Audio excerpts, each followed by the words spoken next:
Gentlelady yields back. The chair now recognizes the gentleman from North Dakota, Mr. Armstrong. Thank you, Mr. Chairman. We talked a little bit earlier about making sure that it's arm's length, but it's not always arm's length. $5.75 million in taxpayer funds to a software company that proactively told the National Science Foundation it intended to leverage relationships with social media companies to identify and limit susceptibility to misinformation. $5 million in taxpayer funds to identify, test, and correct real-world instances of dangerous misinformation.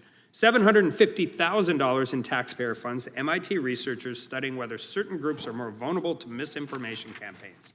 These researchers believe that conservatives, minorities, and veterans were uniquely incapable of assessing the veracity of content online. The MIT project proposal stated that the need for a proactive suite of human technologies because broad swaths of the public cannot effectively sort truth from fiction online. The aura of superiority, elitism, and absolute arrogance should be shocking, but unfortunately, it's entirely predictable. The federal government suppressing the speech of its citizens by coordinating with researchers and pressing social media firms. The delusionary attempt to define and control misinformation and disinformation. Terms that this committee learned encompass true information, which is where we heard the dystopian phrase, malinformation. The Biden administration would have you believe that even though information is true, it can be suppressed because it lacks context or was inconvenient to a preferred narrative. True information can be suppressed, or simply wasteful spending of taxpayer dollars.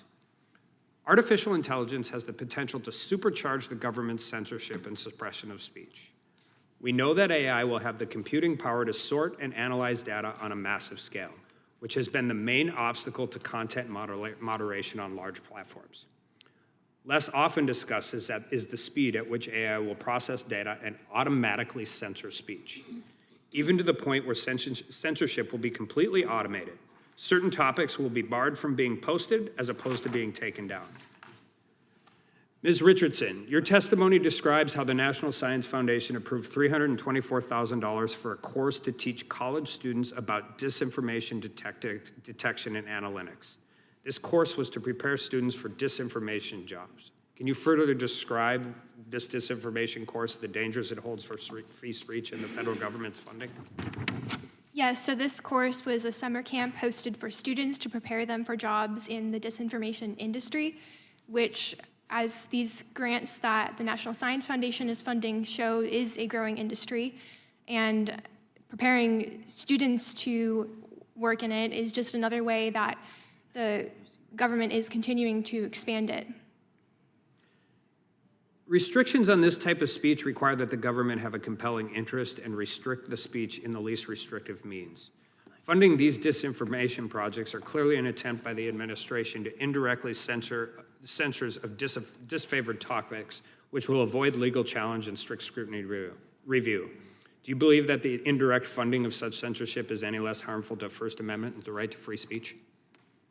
I think that indirectly funding censorship tools is equally as harmful, especially as you described. Many of these tools are targeting specific topics. Some of them talk about vaccine hesitancy, electoral skepticism, that's in their grant description as the kinds of speech that they're targeting. So I think it's quite concerning.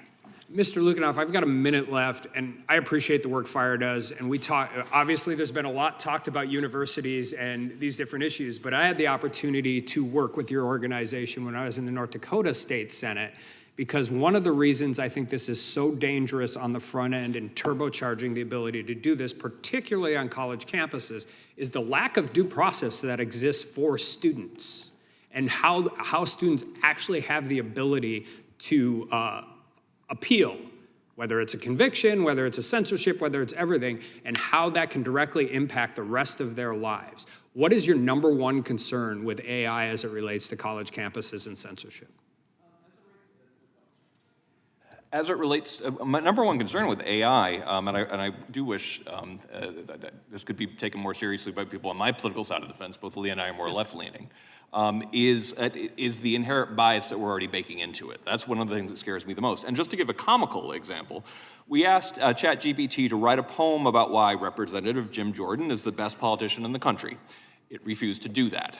We ran this for every single member of the committee, and it refused to do this only for Republicans. It refused to do it for Dan Bishop, Congressman.